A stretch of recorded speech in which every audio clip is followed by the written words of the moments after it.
great to have you on Plants is Liberation. Could you please first just share your name, your pronouns, and how would you describe your work? Hi, my name is Cleopatra Tatabele. My pronouns are they and she. I'm a Black Indigenous Two-Spirit educator and organizer. Amazing. Could you please first just share a early memory that you have with plants and maybe what sparked a passion for what you do now? Okay, so I'm somebody who's from New York City, and I was born and raised here. And for me as a young person, I was like very disconnected from earth and like from plant life. It felt very difficult to have access to that in the city as a kid. But I remember going to like my first summer camp, and one of my counselors were like, you should try this like plant. It was just rhubarb, but I, as a young person, was just like, why would I try this like green thing from the floor? Like, what's wrong with you? It's in dirt. Like, but I tasted the rhubarb. I was like, oh, it's like kind of bitter. It's kind of sweet. Like, this is interesting. And I was probably like 8-ish at the time, and I was surprised that like you can even eat things from the ground and that they were like safe. And as an adult, I started to grow up and I realized there was this like disconnect between like the food we eat and the connection that we have to nature. And eventually, when I was like maybe a teenager, 19-ish, I grew up to work at a summer camp, and it was basically like a farm, an educational farm. And I remember having other kids from the city who would come to the summer camp to visit this farm, and they would also have like the same reaction. They'd look at vegetables that were growing, and then they're like, oh, ill, like, why would I eat something from the ground? And it was this thing that it's like, the vegetables from this farm are the same vegetables in your cafeteria. Why is it suddenly disgusting when you see it and how it's grown? And I realized, like, for me, I wanted to do more work to bridge that gap between like what we eat and how we heal and all of our like consumption habits about like what we put in our bodies. And I eventually became like a public high school teacher for a long time. Oh, wow, I love that. Yeah, and rhubarb, I feel like it's such a lovely, sweet, surprisingly sweet plant to like be introduced to the plant world with too. I love rhubarb. Sweet. That's amazing. Did you where was the camp that you worked at and the one that you went to? The one that I went to as a kid, I don't totally remember, but I did work at the Fresh Air Fund when I was 19. I worked at like their fresh air farm, educational farm. That's amazing. And what grade do you teach? You said high school, you said?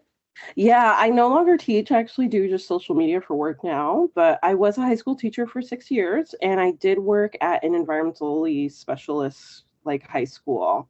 So I was able to teach like all sorts of sciences, like earth science, living environment, chemistry, all that sort of stuff to students with special disabilities specifically. And I think it was really important that like everyone was able to have access to like these environmental issues and things that we can learn about and be passionate about while also being someone in the city. It was also the high school that I graduated from. So I went back there and taught as an alumni. What was the high school? Do you mind me asking? High School for Environmental Studies. That's awesome. Where, like now in life, you have left teaching. You said you're doing social media now or social media for others. Do you lead any workshops around social media or environmental education? What types of work do you do around like teaching the public, I guess? Yeah, so right now I run a group called Abuela Taught Me. It's a space specifically for Two-Spirit Indigenous people who are Taino from the Caribbean. In Caribbean spaces, there's a lot of folks that want to connect with their Indigenous ancestry because we are the first people who were colonized and also the people who've been colonized for the longest. And when we think about like that Columbus narrative that like specifically applies to Taino people, however, there's like not a huge space for Two-Spirit people all the time. There's not a lot of people who are making Two-Spirit specific Taino spaces. So a couple years ago, I made the first of its kind, I assume, Taino Two-Spirit space, and we kind of like blew up from there. And it's been really impactful. We've done things from like indigenous healing workshops around plant medicine to things like making regalia and like instruments using natural things, like making maracas using gourds. So it's been really powerful. It's amazing. And is it something that people can come together in person, or is it mostly like a virtual workshops? How do you all kind of come together with Abilia Taught Me? I've done a mix of both. I think during COVID, it's been important to have accessible virtual spaces for people who are concerned about certain things around their health. So we try to do it as accessibly as possible. And we've also done like demonstrations and other things that have been really helpful and impactful for me in terms of like activism work. Awesome. And for those who might not are familiar with what it means to be Two-Spirit, do you mind just like sharing what that means? Yeah, so there are basically two schools of thought around what being Two-Spirit means, okay? So the first school of thought is that Two-Spirit is an umbrella term that is anyone who is Indigenous and also LGBTQIA+. And that's really amazing and impactful. And the second school of thought is that basically it's a gender role specific to the Indigenous community in which you are in, that doesn't separate from that community. So it's like, you're not going to be Two-Spirit if you're not connected to a community who is embracing that identity from you. And it's this idea that like sometimes people even have ceremonies that honor their Two-Spirit identity. And for me growing up, it was like, as I started to come out of the closet more, the Indigenous communities that I was in, especially the Taino communities that I was in, was like, it wasn't me being like, hi everyone, I'm Two-Spirit. It was like my community being like, you're Two-Spirit, so you have this role, you need to go do this in this ceremony. It was a gift. And I eventually was named Tatabele, which is the last name that I use, or my given name, that's Indigenous. And that basically means like, it's like a trans name, like male, female, transforming river is basically what it means. And that was a way to honor the way I go about my gender and the way I show up in my community. And that name was a gift to further honor my Two-Spirit community as well. It's so beautiful. I love that, as like seen as a gift. And do you embrace both schools of thought? It sounds like one was like kind of like you were told this is how you are identifying, but do you also embrace the other one as well? Oh yeah, because here's the thing, like a lot of people are disconnected and kicked out of their communities for being queer or trans, like in general. So like I support people who need to give themselves the title Two-Spirit as well, as an identity, so then they can connect with other Two-Spirit people. Because a lot of Two-Spirit people are in certain disparities because their communities might not support being Two-Spirit. They might not support being queer or trans in any way. My family is one of those people that are like, they're very Christian. So me coming out meant a huge disconnect from my ancestry, from my community, and I had to find other people in other communities who were accepting. So for me, I'm not necessarily, I'm very in support of both schools of thought, which is why I share both of them, because I think both of them are equally important for people who are trying to connect and trying to like be in communities that do accept them. I love that. And you kind of already talked about this, but you can elaborate more on it. But, you know, as a Black Indigenous person, as a Two-Spirit change maker, how does your background shape the practice of your work with plants or community building as well, too?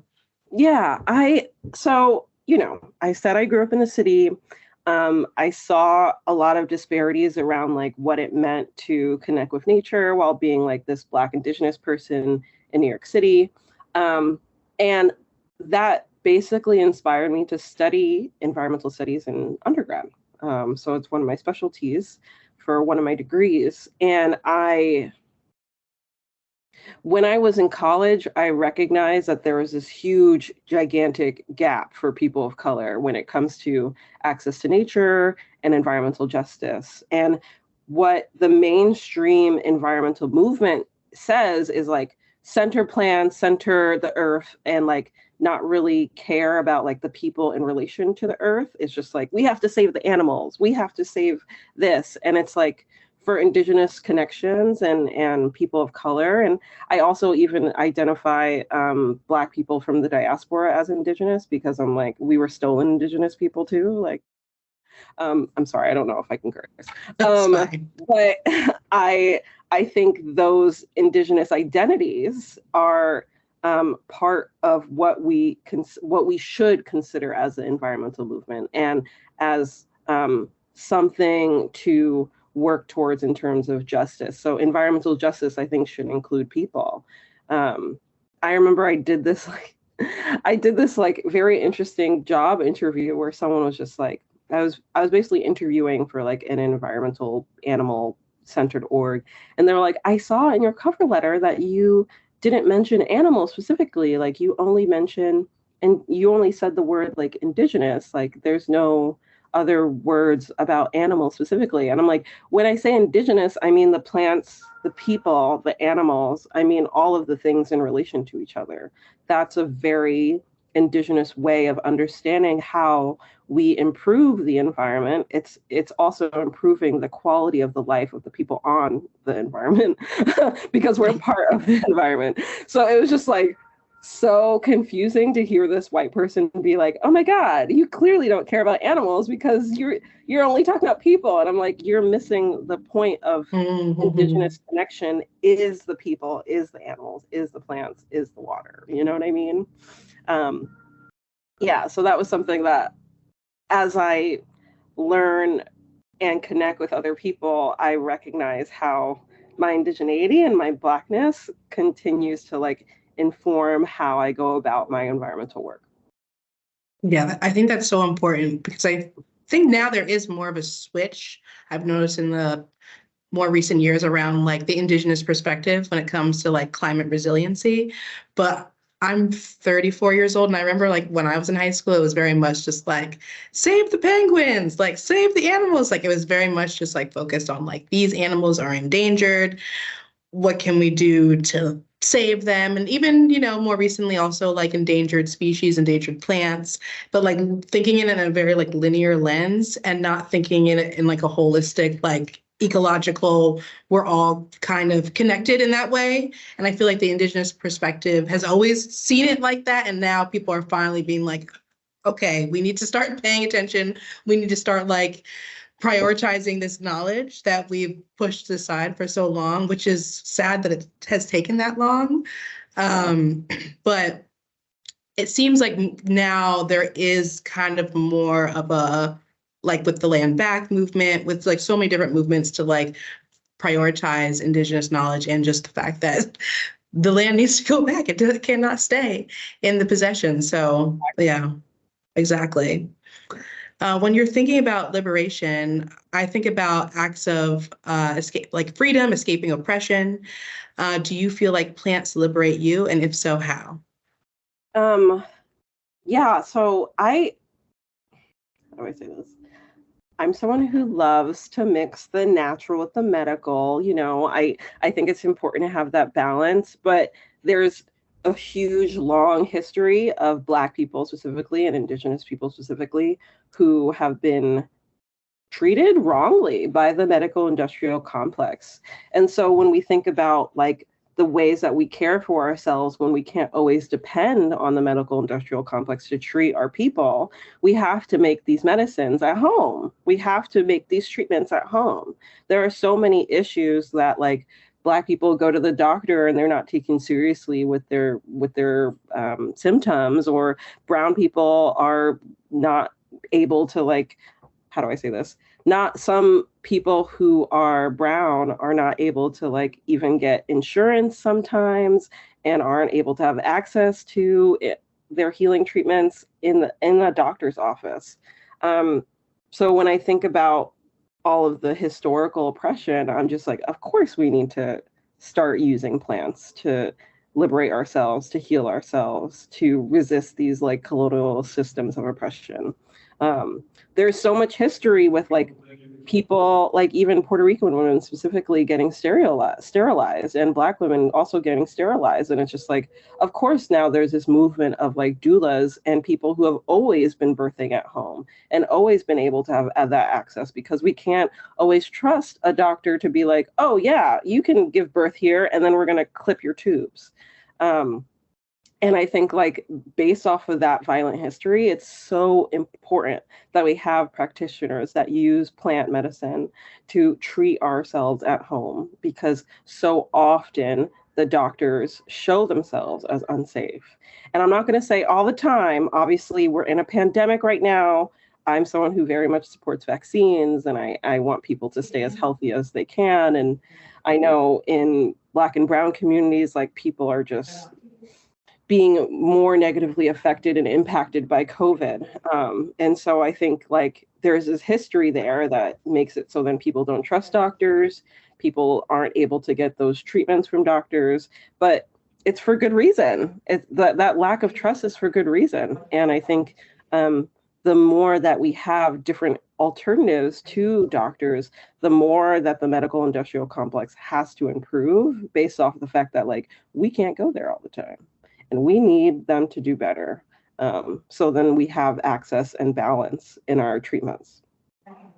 Is there a like plant or herbal remedy that you kind of like, or just something that maybe is passed down to you from an elder or someone in your family of like, like when you're sick, or it's kind of like your go-to? It's just like, I know that this is like my tried and true remedy in whatever capacity. This is going to be a little bit funny, but like if you ever have a yeast infection, you put coconut oil in ice cube trays, and then you can use it as a suppository. And over the course of like a week, you do it every day, every night, it'll go away. It's like amazing. You know, there are certain things that are naturally antifungal, antibacterial, and it's important to have access to these different things that when something like Monistat doesn't work, you can have alternatives and different ways of addressing the things that are happening in your body. And also, it's like incredibly difficult for some people to even be able to see a gynecologist with their insurance. It sometimes takes months, and we don't have months. We don't have months. Sometimes you need treatment immediately. Exactly. So that's one thing that I know. I'm like, wow, this works so well. Thank God. Take note, everybody. Do you have any tips for young people who are Black and Indigenous, Two-Spirit, any young person just in New York City? Because I know access to nature planting is within itself hard for a New York City young person who wants to get into plants, wants to get into planting, or even just wants to get into community building work.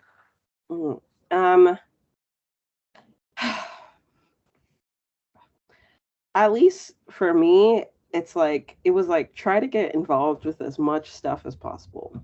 I think it's been very important for me as a young person to like get involved with extracurriculars. Like if people are offering you their time for free, like take advantage of it. Do stuff after school, get clubs started if you're interested in things. People have resources for young people, and I always encourage young folks to explore those resources and take advantage of them, and don't feel like you're not going to get the opportunity. Like for me as a younger person, I remember applying to stuff all the time. I was able to travel and go to camps for free, and I was able to do all these things despite my parents having a very difficult time financially. It's so important to take advantage of free stuff and know that like you have the capacity to like apply to those things. You can get those opportunities. And yeah, I believe in you. Get started. Yes. And yeah, one thing that's so cool about New York City is like, NYBG is a cultural institution. There's so many cultural institutions, and most of them have a teen program that, is eligible for free. You don't need to pay to be in it. So there's a lot that you can kind of just take advantage from the different museums or public gardens or zoos. Yeah, as a young person, I was going to mad museums, hella camps. I got scholarships to different academic programs. I remember I took like not only did I work at that camp when I was like 19, but I also went to a bunch of different camps for free. I went to like, there's a Fresh Air Fund, there's Crossroads for Kids, there's like a couple things that like people just offer scholarships for. I don't know if they still exist. But like there's so many different programs that people want you to join in on, and it's like you can do it. Yeah. Yes, I love that. What are you reading, listening to, or watching right now that is inspiring your work? I have a book next to me. This is called the Genetics Toolkit. It has a bunch of different plant medicine things and like rituals for healing. It's a bit on the spiritual side and less on like the medical side. But I think both of those are helpful for our collective healing. So definitely a book I would recommend. It's something that I got when I was in a museum in Oakland, and I was like, this is it. Definitely give this a read. This person has a beautiful sense of like what they share. Ooh, lovely. Who's it by? I don't want to mess up this person's name, but there it is. Awesome. Yeah, I don't want to mess it up either. Yeah. If you could, I'm very excited. Sorry. If you could be a plant, what plant would you be and why? Oh, okay. So I thought about this question. I definitely think I would be a dandelion if I was a plant, because people often see them as weeds, and that's just like a marketing thing from capitalism in the US. They are amazing, nutritious, resilient, and underrated. They're great in teas and tinctures and all these things that you can do. And like also every single part of the plant is useful, edible, helpful, healing. And for me, I always root for the underdog. So I see dandelion. I really identify with dandelion. I have it tattooed here. Yes. Yeah. No, dandelion is also a personal fave of mine. I just love also that it can bloom anywhere, like literally the most gnarly crack on the concrete, and it's just blooming right through it. I love that it's not invasive where I'm at. Like, you know, like it's not necessarily from this area in New York City, but it can grow here and not take over. I really love it. Yeah. Dandelion, definitely we need people to have more love for dandelion moving forward. It's such an important plant. Where can people find you on the internet? Afro Brewhacks on Instagram or CleopatraTatabele.com. Excellent. Thank you so much, Cleopatra. Is there anything that you want to share that I haven't maybe asked? No, I'm very thankful to talk with you, and I look forward to seeing how this turns out. Awesome. Thank you.